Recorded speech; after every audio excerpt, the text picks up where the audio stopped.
Кез келген құрылыс жұмыстарды орындау мен құрылысты ұйымдастыру бойынша жобалық құжаттармен қамтамасыз етілуі тиіс. Құжаттар алдыңғы қатарлы тәжірибеге және құрылыс ғылымы мен техниканың жаңа жетістіктеріне негізделуі керек.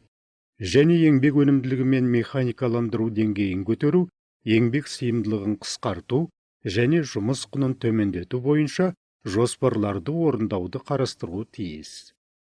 Осы ережелер мұндай құжаттар құрылысты ұйымдастыру жобаларынан және жұмыстарды орындау жобаларынан тұруы тиіс дегенді қарастырады. Құрылысты ұйымдастыру жобалары жобалық тапсырма кезеңінде жасалады. Жұмыстарды орындау жобаларын ғимараттар мен ғимараттарды немесе іске қосатын кешендерді салудың дайындық және негізгі кезеңдеріндегі жұмыстық сызбалар бойынша жасайды. Өнеркәсіптік, тұрмыстық, азаматтық және ауыл шаруашылық мақсатта пайдаланылатын негізгі нысандар үшін жұмыстарды орындау жобаларының құрамына мыналар кіреді.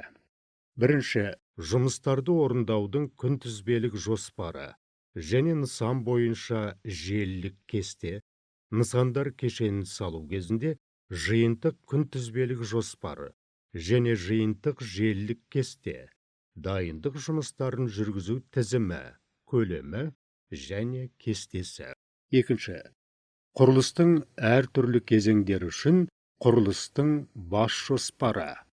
Үшінші, жұмыстарды орындаудың технологиялық карталары, сұлбалар, негіздеулер мен сипаттамалары, жоба материалдарына қажетті түсіндірмені бейнелейтін түсіндірме жазба.